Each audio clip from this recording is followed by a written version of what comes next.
Petrus 5 ayat 8. Sadarlah dan berjaga-jagalah, lawanmu si iblis berjalan keliling sama seperti singa yang mengaum-aum dan mencari orang yang dapat ditelannya.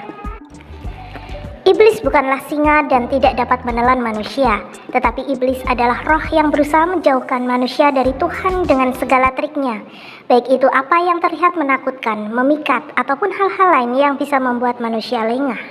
Satu hal yang kita harus sadari adalah bahwa iblis adalah roh, dan karena itu kita sebenarnya tidak dapat melihatnya dengan mata kita selama kita hidup di dunia. Karena mereka adalah roh, mungkin gambaran-gambaran itu berkaitan dengan imajinasi manusia yang berbeda-beda menurut pengaruh mistis setempat.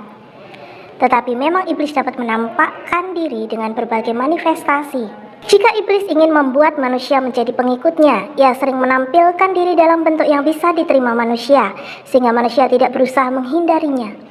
Bentuk yang jahat dan mengerikan mungkin hanya bisa menundukkan atau menarik orang-orang tertentu. Tetapi apa yang terlihat manis dan indah, apa yang terlihat berguna, atau apa yang tidak terlihat, akan lebih mudah diterima banyak orang. Hari demi hari manusia menemui iblis dan roh-roh jahat dalam berbagai bentuk yang tidak membuat mereka takut.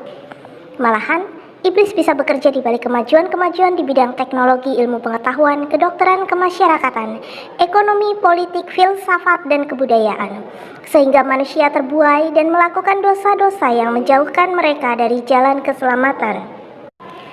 Iblis bisa juga memakai kedok cinta kasih untuk memikat semua orang yang mendambakan kedamaian hidup di dunia.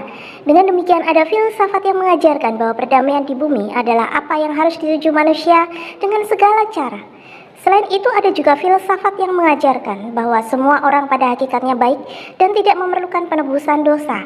Banyak yang mengajarkan bahwa manusia dapat diselamatkan melalui perbuatan amalnya. Belum lagi ajaran zaman baru atau New Age yang sering mengajarkan bahwa manusia bisa menemukan Tuhan dalam dirinya. Semua itu menunjukkan bahwa iblis bisa bekerja secara tidak terlihat melalui akal budi manusia sehingga manusia berbuat dosa. Nah, karena berhasil menipu dengan cara pakai ular, maka kebanggaan iblis di seluruh dunia, dia pakai apa? Lambang apa? Ular. Jelas? Itu lambang bagaimana dia berhasil menjatuhkan manusia. Nah, saudara, yang jadi pertanyaan, kenapa manusia diampuni, setan tidak? Ini yang protes manusia, karena waktu seminar yang tanya manusia. Tuhan itu kan adil. Kenapa manusia diampuni, setan tidak? Manusia diberi kesempatan pengampunan, setan tidak. Kenapa? Iblis mengkudeta Tuhan, merencanakan keinginan melawan mengkudeta Tuhan. Beda dengan manusia. Manusia tidak merencanakan pemberontakan. Manusia tidak ada keinginan melawan Tuhan. Tapi manusia digoda setan untuk melawan Tuhan. Kasus pembunuhan berencana, maksimal mati, minimal seumur hidup. Betul? Pembunuhan tidak berencana itu ada keringanan. Betul? Apalagi yang bunuh orang gila bebas. Karena hakim tidak bisa ngadili orang gila. Nah, ingat ya. Kenapa Allah perlu menjadi manusia? Karena tidak ada yang lebih mulia melebihi manusia kecuali Allah sendiri. Jelas? Tidak ada yang lebih mulia. Makanya Yesus datang ke dalam dunia bukan menebus iblis, karena iblis sudah tidak diampuni. Jelas tidak? Yang masih ada kesempatan untuk diampuni, diselamatkan adalah manusia. Tetapi untuk menyelamatkan manusia harus yang lebih mulia. Dan tidak ada yang lebih mulia melebihi manusia kecuali Allah sendiri. Karena apa? Sang penciptanya sendiri. Maka itulah perlunya Allah turun ke dalam dunia menjadi manusia. Jelas? Jelas? Nah, untuk apa Allah datang ke dalam dunia? Untuk menyelamatkan kita, untuk dipulihkan hubungan kita dengan Allah, sehingga kita memanggil Allah sebagai Bapa dan posisi kembali ke semula. Segambar serupa dengan Tuhan. karakter Tuhan ada. Maka waktu kita percaya Tuhan Yesus, Roh Allah ada dalam diri kita yang berseru ya Aba ya Bapa. Nah, Yesus datang ke dalam dunia supaya hubungan kita dengan Tuhan dipulihkan kembali ke posisi sebelum manusia jatuh ke dalam dosa. Ingat, di atas iblis. Jadi yang tidak dalam Tuhan itu di bawah iblis, di bawah kuasa dosa. Jelas? Kalau kita yang dalam Tuhan ada di atas iblis, karena sudah ditebus kembali ke posisi segambar seru. Siapa yang merasa dirinya segambar serupa dengan Tuhan, angkat tangan. Yang merasa dirinya monyet, saya kasih kaca. Jelas? Jadi itu alasan Allah datang ke dalam dunia, karena tidak ada yang lebih mulia dan harus ada penebusan. Jelas saudara? Nah, yang kedua, siapa yang bisa mengalahkan Lucifer? Karena Lucifer adalah malaikat terkuat. Hanya ada 3 yang bisa mengalahkan Lucifer. Pertama adalah Yesus sendiri, kan Allah yang menjadi manusia. Dan yang kedua, siapa yang bisa mengalahkan Lucifer? Malaikat mengkeroyok. Untuk mengalahkan Lucifer itu malaikat harus mengeroyok rame-rame. Ingat, diciptakan dari apa? Badai, nyala api. Kita berani dari nyala badai. Penciptaan Lucifer itu hebat, betul? Nah, dan yang lebih hebat dari Lucifer hanya manusia, segambar. Buktinya apa? Waktu Daniel berdoa, Tuhan mengutus siapa? Gabriel. Di tengah jalan disabotase Lucifer, penguasa media Persia. Gabriel kewalahan, minta tolong Mikael. Mikael turun ke surga, turun dari surga. Mikael turun dari surga, mengkeroyok rame-rame Lucifer. Gabriel dan Lucifer bertarung. Mikael berpihak kepada Gabriel untuk melawan Lucifer. Baru Lucifer kalah. Ingat, malaikat terkuat. Mikael kembali ke surga. Gabriel menemui Daniel, memberikan wahyu akhir zaman. Untuk mengalahkan Lucifer itu tidak mudah. Malaikat aja harus apa saudara? Mengkeroyok. Artinya apa? Malaikat kegelapan terkuat. Diciptakannya dahsyat, badai nyala api, suara cahaya. Nah, yang ketiga, oleh orang percaya dalam nama Yesus, dengan kuasa darah Yesus. Kenapa orang percaya bisa mengalahkan Lucifer? Karena posisinya dipulihkan. Dari saudara bisa mengalahkan Lucifer di dalam nama Tuhan Yesus. Jadi kalau orang yang tidak dalam Tuhan mengalahkan jin aja susah. Tapi kita anak Tuhan bisa mengalahkan Lucifer, di atasnya jin.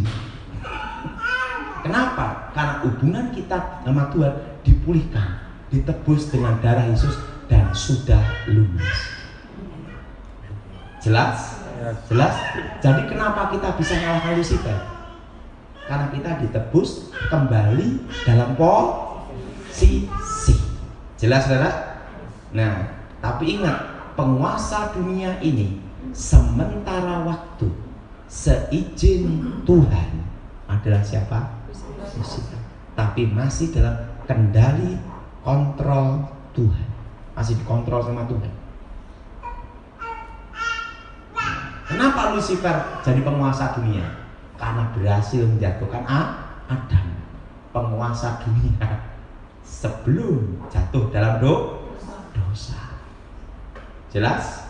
Artinya direbut kedudukan.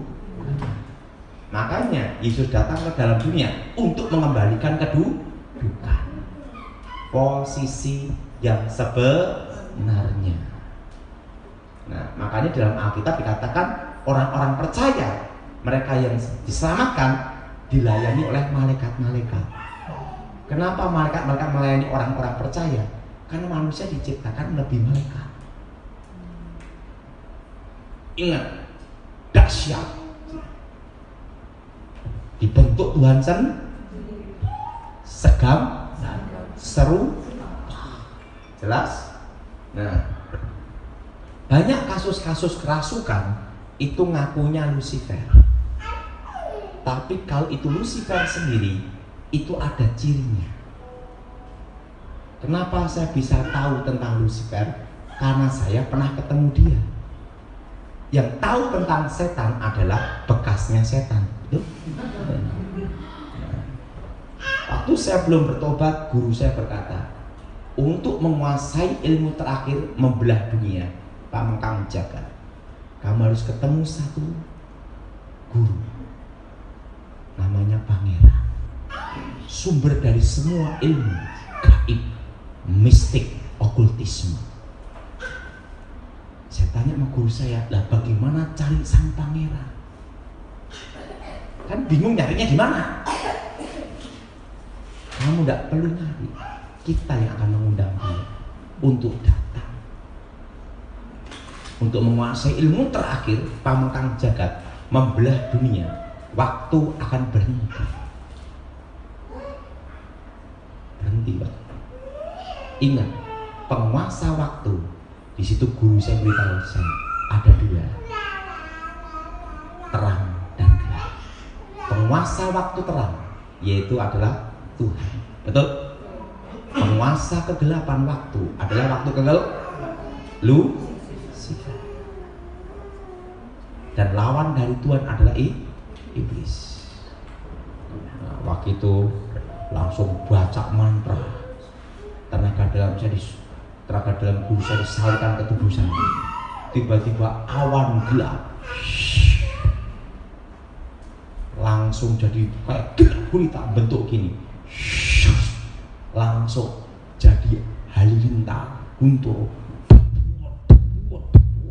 angin, gempa. Jadi kalau Lucifer datang itu ada cirinya, alam bereaksi. Apa saudara? Kedatangan malaikat terkuat. Tiba-tiba lihat satu sosok tingginya 3 meter, rambutnya silver perak, dan wajahnya tampan melebihi Elvis Presley. Anak muda,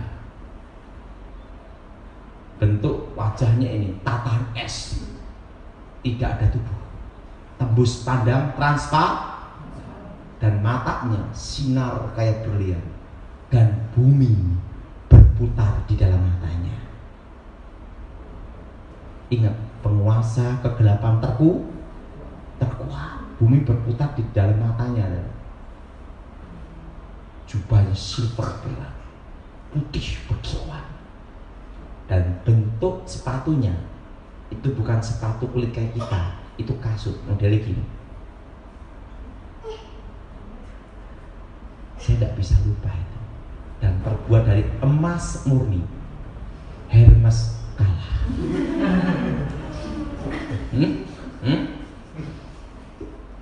Hermes apa? Kalah. Itu emas kiloan. Dan disitulah saya baru mengerti komunikasi roh. Namanya komunikasi itu adalah komunikasi batin, transfer pengetahuan. 3 hari dilanjutkan jadi 7 hari 7 malam untuk mentransfer pengetahuan ke saya, yaitu asal mulanya pengetahuan kegelapan. Makanya saya tahu tentang rahasia kegelapan karena saya pernah ketemu raja kegelapan. Nah, disitulah saya baru mengerti tentang asal usul manusia. Dan disitulah saya mengerti, oh, awalnya dari sini. Maka kenapa disebut setan tercipta dari unsur api? Disitulah saya baru mengerti penciptaannya itu dari badai yang kencang, api. Malaikat Lucifer Jelas, saudara?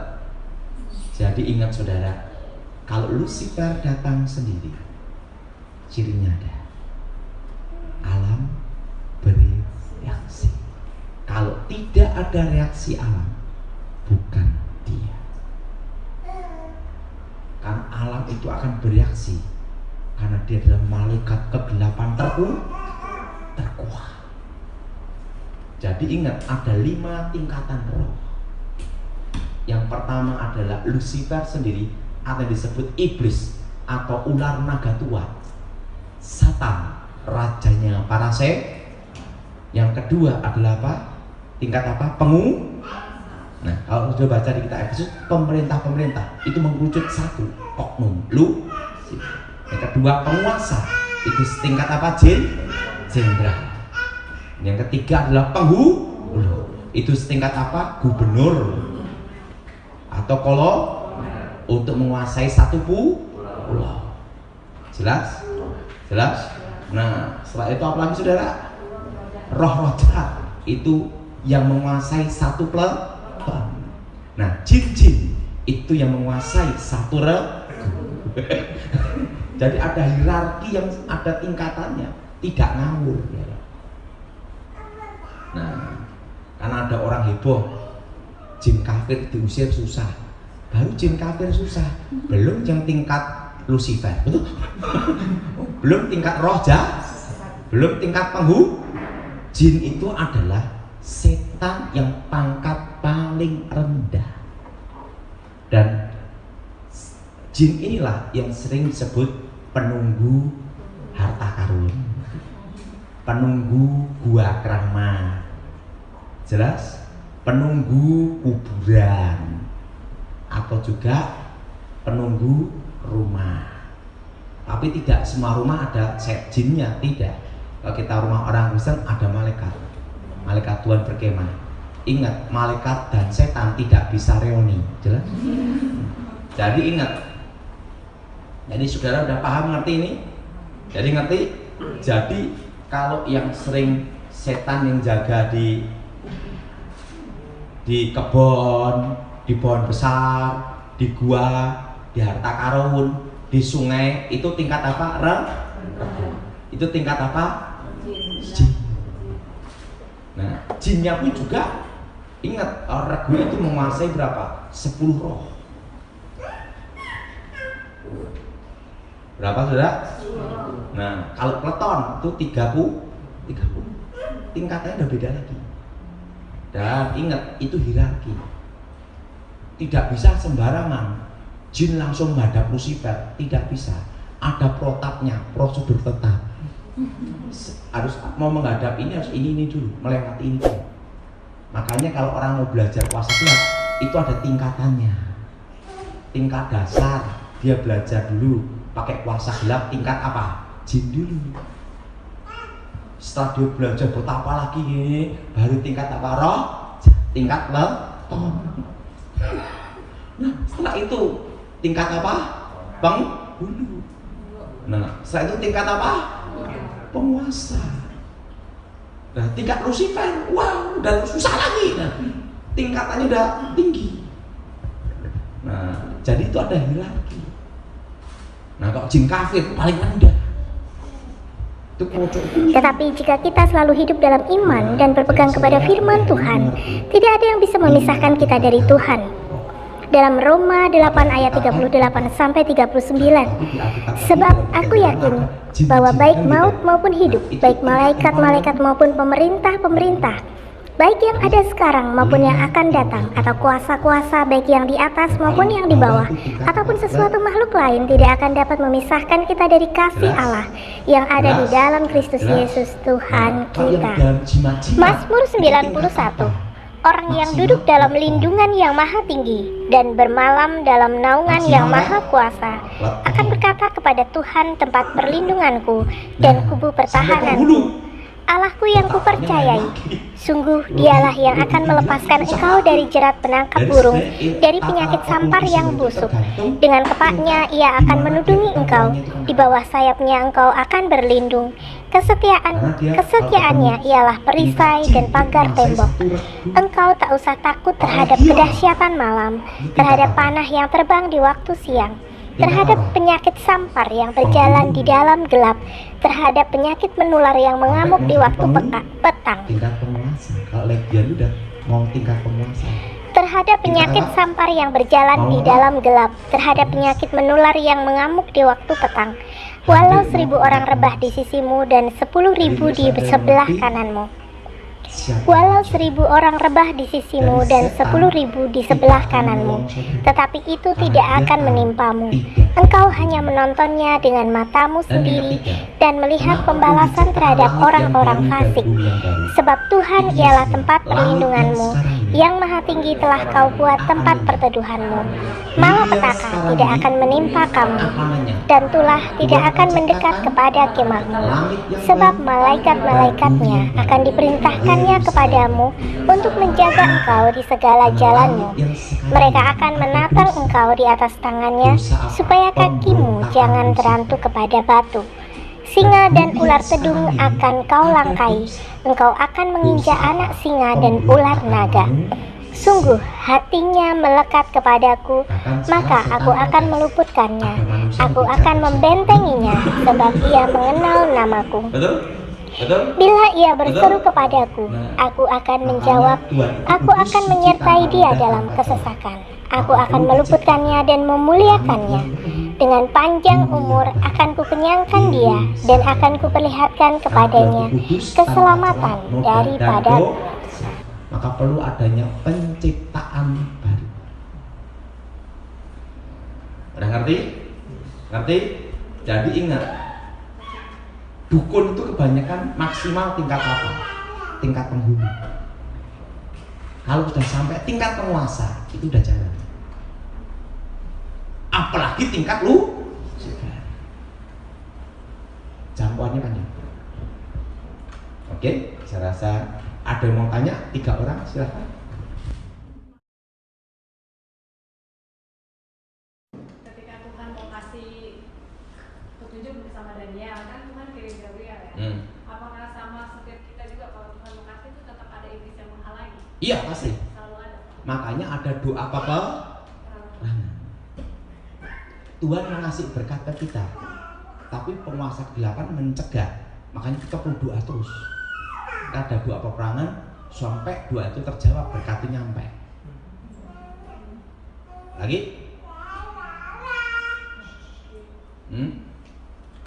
Agak sedikit melenceng dari Kira jin. Jin gemuk. Ada lagi? Jadi apa? Agak sedikit berbeda pertanyaan Pak, cuman saya mau tanya karena Coba lanjut cepat. ya jadi intinya tuh kalau misalnya seseorang itu kita pengen tahu ini orang tuh kemasukan roh jahat tuh gimana? Karena maksudnya kita kan yang jadi masalah seringkali bingung ngebedainnya gitu antara ini orang. Iya. Terus kalaupun sampai udah termasuk, kita tuh dia misalnya nggak tahu harus keluarnya gimana Pak? Arahnya ngerti. Kalau orang itu kerasukan ada cirinya, mata terbuka. Pak, kalau mata tertutup gini-gini gimana? Terus stres. Berarti masih ada dampak keji. Kulitnya mati rasa, pegang dia sininya. Oh gini, aduh, stres. Nah, ketiga, suara berubah. Keempat, kekuatan 10 kali lipat lebih manusia biar. Yang kelima, sininya berdiri semua bunyi, kecuali rambutnya. Itu cirinya orang keras. Nah, sebenarnya dalam kerasukan itu ada 3 tingkatan juga. Nanti lain waktu baru saya bahas. Dipengaruhi, dikuasai, setelah itu dirasuk. Jadi di dalam kasus pelepasan itu ada 3. Tahap pertama adalah dipengaruhi. Setelah itu apa? Dikuasai. Setelah itu yang ketiga dirasuk. Dan penanganannya itu beda-beda. Dipengaruhi, contohnya apa? Orang kena guna-guna. Dikuasai, karakternya dirusak setan jadi jahat. dirasuk, dikendalikan setan sepenuhnya, tidak sadar. Ada 3 tingkatan. Oke, lanjut. Sekali lagi. Kan tadi kan kalau Lucifer itu alam bereaksi Pak. Nah di bawahnya kan jalan 4 lagi Pak. Nah gimana caranya melihat orang kerasukan ini kerasukan yang level mana nih? Kelihatan. Apa reaksinya beda-beda? Beda-beda. Kalau Nyai Roro Kidul pun, jenderal setan pun tetap reaksinya beda. Tetap ada reaksi alam. Pokoknya udah tingkat penguasa, tingkat penghulu, pasti ada reaksi alam. Tapi kalau tingkat roh jahat sama tingkat jin itu tidak ada reaksi alam. Beda. Karena sesuatu gini ya. Kopral yang datang sama kolonel yang datang beda enggak pengamanannya? Beda. Penjaganya beda, betul? Betul? Kopral yang datang maksimal dia doang, betul?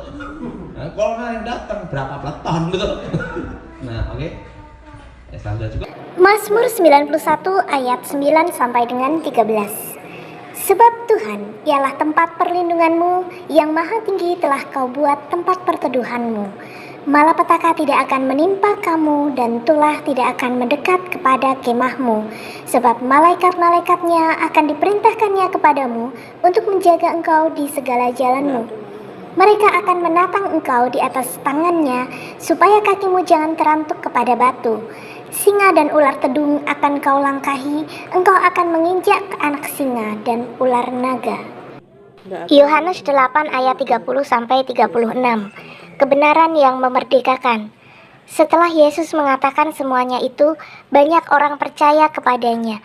Maka katanya kepada orang-orang Yahudi yang percaya kepadanya, "Jikalau kamu tetap dalam firman-Ku, kamu benar-benar adalah murid-Ku, dan kamu akan mengetahui kebenaran, dan kebenaran itu akan memerdekakan kamu." Jawab mereka, "Kami adalah keturunan Abraham dan tidak pernah menjadi hamba siapapun. Bagaimana engkau dapat berkata, kamu akan merdeka?" Kata Yesus kepada mereka, "Aku berkata kepadamu, sesungguhnya setiap orang yang berbuat dosa adalah hamba dosa, dan hamba tidak tetap tinggal dalam rumah, tetapi anak tetap tinggal dalam rumah. Jadi apabila anak itu memerdekakan kamu, kamu pun benar-benar merdeka."